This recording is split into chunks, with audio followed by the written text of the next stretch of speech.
오늘 하나님께서 우리에게 주신 말씀은 요한복음 16장의 말씀입니다.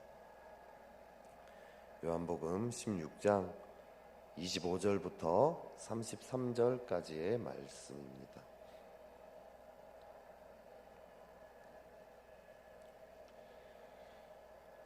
요한복음 16장 25절부터 33절까지의 말씀, 저와 여러분이 합독 같은 교독으로 읽도록 하겠습니다.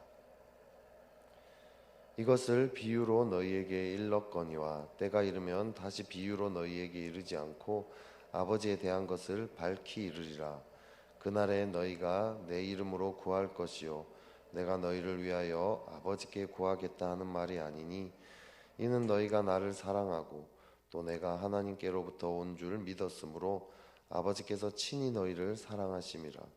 내가 아버지에게서 나와 세상에 왔고 다시 세상을 떠나 아버지께로 가노라 하시니 제자들이 말하되 지금은 밝히 말씀하시고 아무 비유로도 하지 아니하시니 우리가 지금에야 주께서 모든 것을 아시고 또 사람의 물음을 기다리시지 않는 줄 아나이다.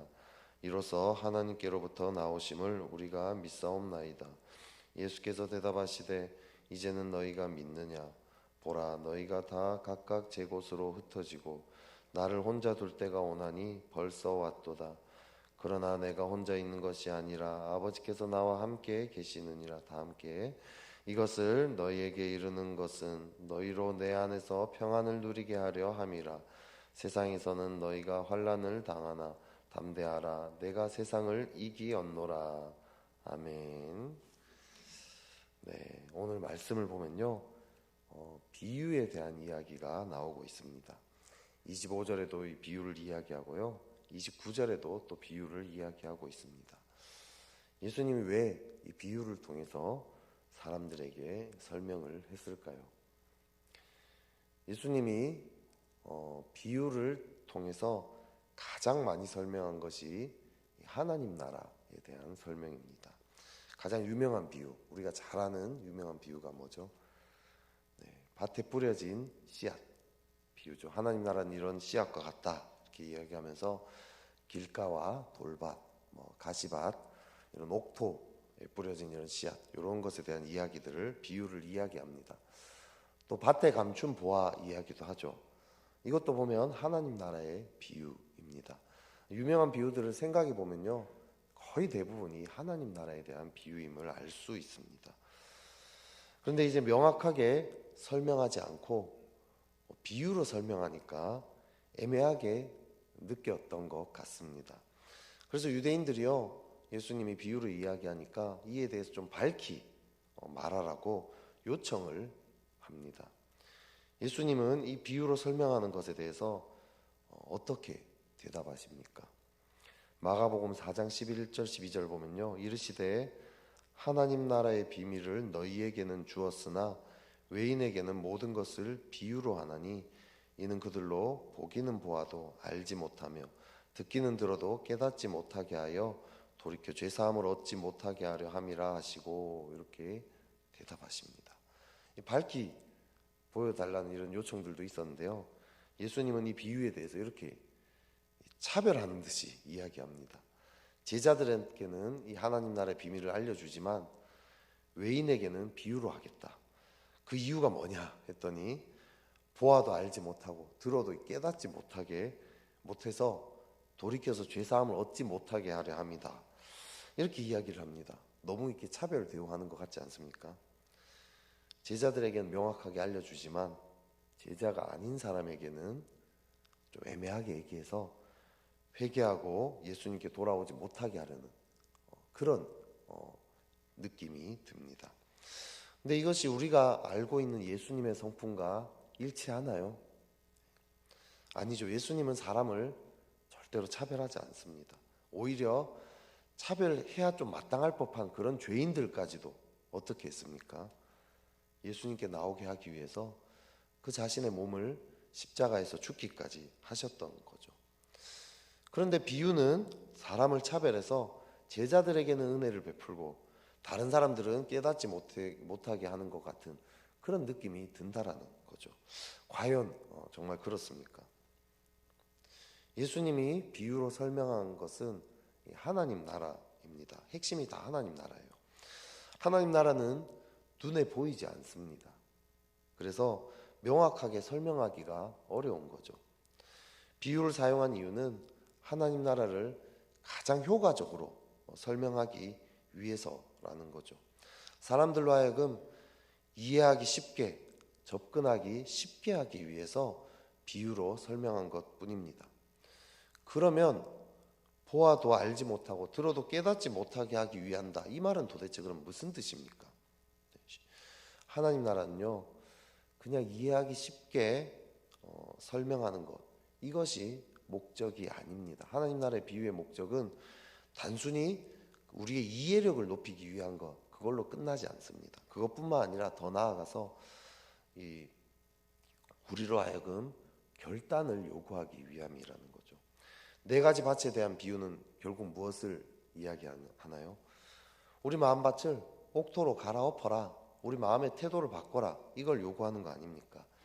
밭에 감추인 보화에 대한 비유, 무엇을 이야기하죠? 하나님 나라가 이 밭에 감추인 보화처럼 우리의 모든 것, 우리의 전 재산을 팔아서도 바꿔도 아깝지 않을 만큼 그렇게 귀한 것이다. 그러니까 너네도 너의 모든 것을 다 버리고 나를 따르라. 이걸 요구하는 거죠. 제자도를 요구하고 있습니다. 비유는요, 그냥 재치 있는 이야기가 아닙니다. 하나님 나라를 잘 설명하는 것, 그걸로 끝나는 것이 아니라는 거죠. 이 이야기를 듣는 사람들은 뭔가 결단을 해야 합니다. 응답을 해야 합니다. 하나님과 하나님 나라 앞에서 분명한 이 순종을 요구하고 있다라는 거죠. 그러면 비유를 듣고도 깨닫지 못한다는 것은 어떤 뜻입니까? 이 비유가 요구하는 응답에 대해서 예스 이렇게 대답을 못한다라는 거죠. 이 비유가 사실이라면 내가 어떤 응답을 해야 되는지 머리로는 알아요. 이해했어요. 정말 하나님 나라가 밭에 감추인 보화처럼 그렇게 귀한 거라면 내 전 재산을 다 팔아서라도 당연히 그걸 사는 게 전혀 아깝지 않은 거구나. 당연히 그렇게 해야 되는 거구나. 내 전 재산보다 혹시 귀한 거기 때문에 그걸 안 사면 그러면 그게 어리석은 거구나. 머리로는 그렇게 외치는데 실제로 삶에서는 그렇게 하지 않는다라는 거죠. 실제로 그걸 믿지는 않습니다. 그래서 결단도 하지 않는다라는 거죠. 비유는요, 비유로 설명했기 때문에 애매해서 잘 이해하지 못하는 그런 문제가 아니라는 거죠. 비유는 오히려 그 시대 사람들이 이해하기 쉽게 그 시대에 친숙한 것들을 통해서 설명이 되어졌습니다. 이해를 못한 것이 문제가 아니라 믿지 않는 것, 믿기를 거절한 것, 이것이 문제라는 거죠. 우리도 하나님의 말씀을 들을 때요, 어떤 말씀은 이제 쏙쏙 들어옵니다. 아멘, 아멘, 화답을 잘 합니다. 하지만 어떤 말씀은 회피하고 싶을 때가 있어요. 읽고 싶지 않아요. 읽어도 대충 넘어가고 싶은 그런 말씀들이 있습니다. 회피하고 싶고요, 마음으로 더 이상 반응하고 싶지 않은 그런 말씀들이 있습니다. 왜 회피하고 싶고 왜 빨리 대충 읽고 대충 넘어가고 싶을까요? 그 말씀이 내게 어떤 응답을 요구한다는 것을 우리는 본능적으로 알기 때문이라는 거죠. 순종하기 싫어서입니다. 그렇기 때문에요, 우리는 이런 말씀, 딱 본능적으로 뭔가 회피하고 싶고 빨리 읽고 넘어가 버리고 싶은 그런 말씀이야말로 붙잡고 씨름해야 할 말씀입니다. 다른 말씀들은 다 아멘 아멘 하는데 이 말씀은 회피하고 싶다. 이건 무슨 뜻이죠? 거꾸로 이야기하면 이 말씀만 아멘 아멘 하면 다른 말씀들은, 모든 말씀들은 다 아멘 아멘 할 수 있다, 이런 뜻 아니겠습니까? 회피하고 싶은 마음이 든다. 이것은 사실 주님이 우리에게 말씀을 걸고 있는 뜻입니다. 주님이 우리 마음에 말씀하고 계시다라는 거예요. 불신자들은요, 아무리 말씀을 읽어도 아무런 감동이 없습니다. 그렇죠? 또 아무런 부담도 없습니다. 애초에 이 순종에 대한 이 갈망 자체가 없는 사람들입니다. 하지만 우리가 말씀을 읽을 때 감동이 오거나 부담이 온다라는 뜻은 무엇이죠? 주님이 우리에게 말씀하신다는 뜻입니다. 그렇기 때문에 부담이 오는 이 말씀이야말로 우리가 마음으로 부딪히고 대면해야 될, 씨름해야 될 그런 말씀이라는 뜻입니다. 마음으로 부딪히려면 어떻게 그러면 해야 하겠습니까? 이 말씀을 회피하고 싶으면요, 왜 회피하고 싶은지 내 마음을 잘 살펴봐야 합니다. 어떤 마음 때문에 이 말씀이 걸림돌이 되었는지, 내 삶의 어떤 부분에 대한 요구 때문에 이 말씀이 나에게 걸림돌이 되는지, 또 이 말씀의 어떤 부분이 내가 믿기가 어려운지, 그 말씀에 나는 왜 순종하기 싫은지, 이런 것들을요 하나님 앞에 정직하게 씨름을 해야 합니다. 내 마음을 성령께서 조명해 주시도록 기도해야 되는 거죠. 그 이유를 잘 살펴보면요, 결론적으로는 이 말씀을, 하나님의 말씀을 내가 믿지 못하기 때문에 순종하지 못한다는 것을 알게 됩니다. 결국요, 하나님의 이 말씀이 내 삶의 실제적인 것과 부딪혔을 때 이것을 믿느냐 마느냐, 이걸 가지고요 씨름을 하게 되는 거죠. 기도로 씨름하게 됩니다. 그걸 가지고요 잘 못 믿겠습니다. 주님, 저 잘 순종하지 못하겠습니다. 정직하게 고백하고요 씨름하고, 주님, 저 이런 마음, 이런 상황인데 어떻게 이 말씀을 제가 믿겠습니까? 잘 안 믿어집니다. 충분히 씨름을 하다 보면요 어느 순간 주님이 답을 주신다라는 거죠. 그래서 우리는 그것을 극복할 수 있게 됩니다. 이걸 극복하면 어떤 일이 벌어질까요? 25절부터 27절까지 말씀, 좀 길긴 하지만 한번 읽어볼까요? 오늘 말씀 25절부터 27절까지. 이것을 비유로 너희에게 일렀거니와 때가 이르면 다시 비유로 너희에게 이르지 않고 아버지에 대한 것을 밝히 이르리라. 그날에 너희가 내 이름으로 구할 것이요 내가 너희를 위하여 아버지께 구하겠다 하는 말이 아니니, 이는 너희가 나를 사랑하고 또 내가 하나님께로부터 온 줄 믿었으므로 아버지께서 친히 너희를 사랑하심이라. 때가 이르면 비유로 너희에게 이르지 않고 아버지에 대한 것을 밝히 이르리라. 눈에 보이지 않는 하나님 나라를 밝히 알게 된다는 뜻이에요.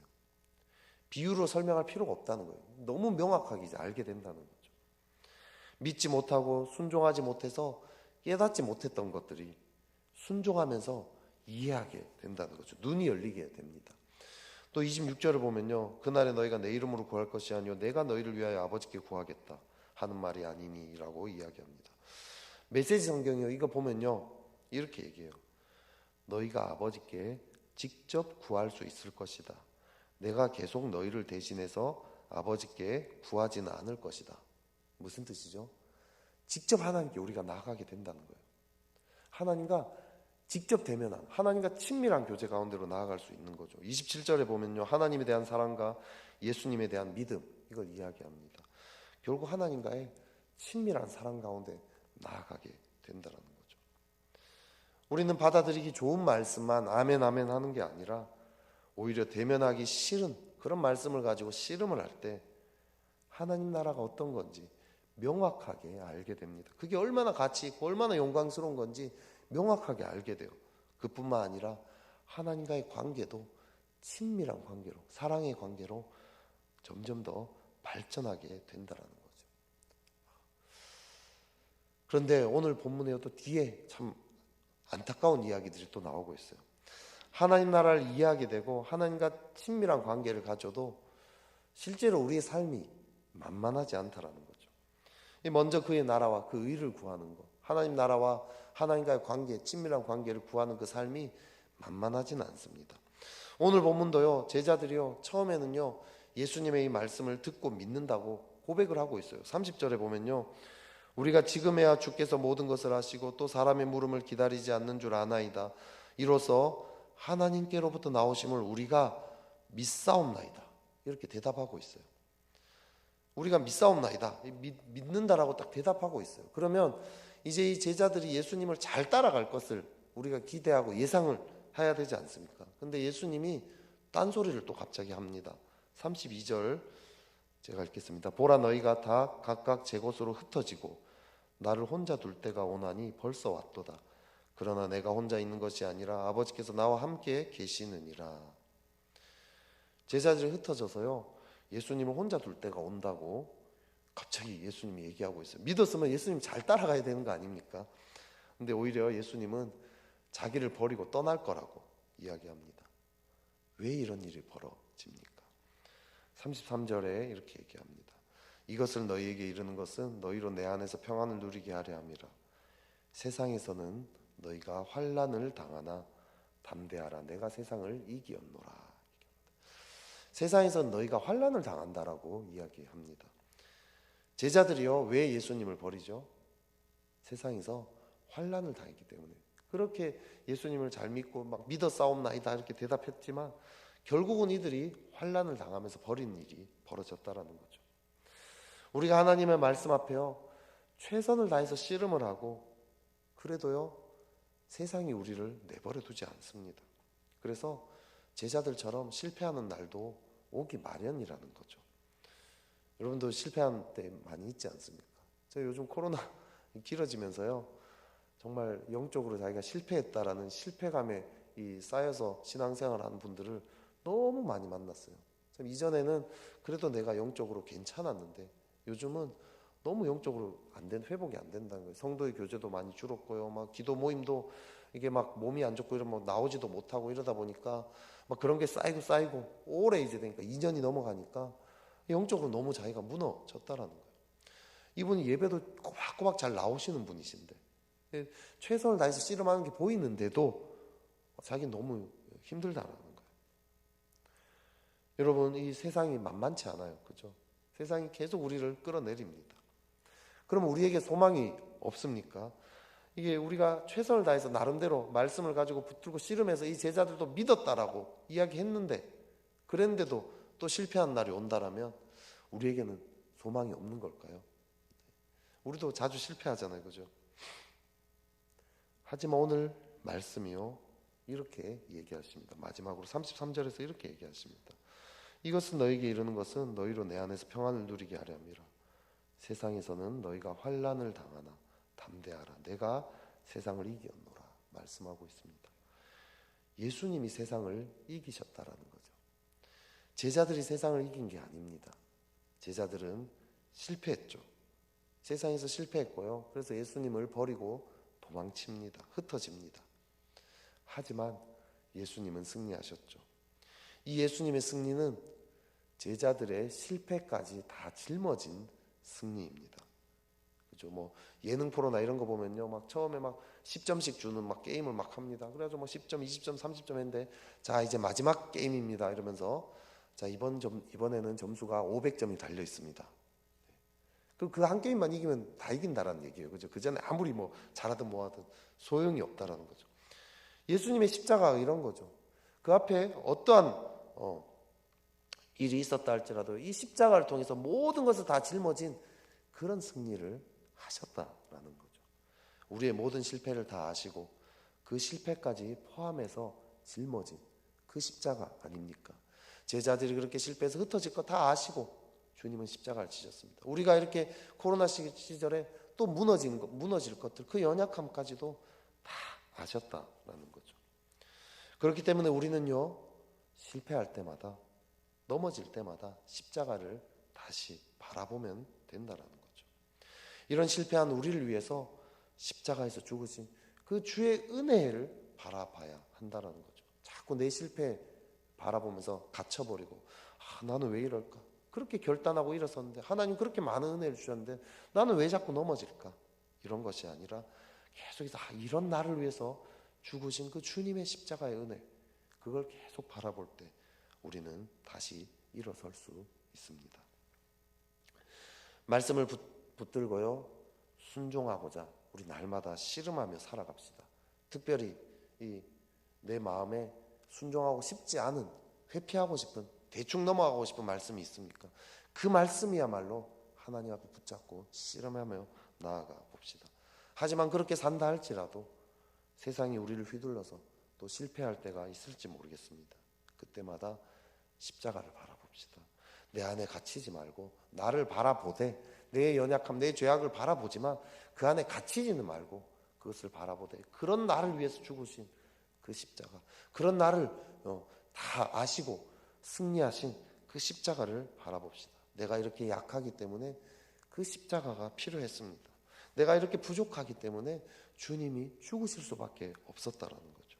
그런 나를 여전히 사랑하시며 그런 실패한 나를 여전히 붙잡으시며 나와 교제하자, 나에게로 나아오려면 내가 너에게 힘을 주겠다 말씀하시는 그 주님을 만납시다. 그리하여 그 제자들이 결국은 어떻게 됐습니까? 나중에는 성령님을 통해서 그 십자가를 깊이 깨닫고 십자가와 부활을 깊이 깨닫고 나중에는 성공하는 삶들을 제자들이 살아가지 않았습니까?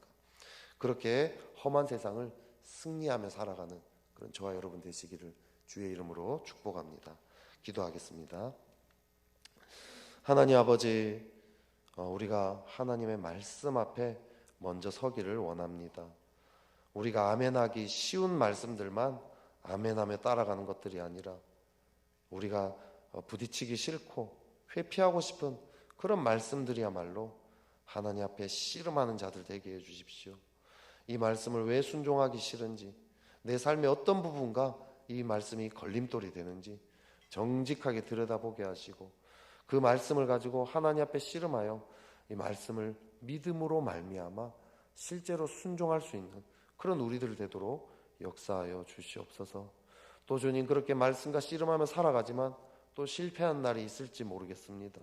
하지만 실패할 때 우리의 실패에 갇히지 않게 하시고 주님의 십자가를 바라보게 해주십시오. 이런 실패한 우리의 모든 실패까지 짊어진 그 십자가를 믿음의 눈으로 바라보게 해주십시오. 이런 나를 위해서 죽으신 그 주의 십자가, 이런 나를 여전히 사랑한다 말씀하시는 그 주의 십자가, 이런 나를 여전히 자녀 삼으시고 나와 함께 하자고 너에게 성령을 주겠다고 능력을 주겠다 말씀하시는 그 주의 십자가를 바라보며 날마다 일어서는 그런 우리 되게 하여 주시옵소서. 그리하여 주님과 함께 승리를 누리는 이 험한 세상 가운데서 주님의 십자가의 그 승리를 가지고 우리도 함께 승리하며 살아가는 인생 되게 하여 주시옵소서. 예수 그리스도 이름으로 기도드렸습니다. 아멘.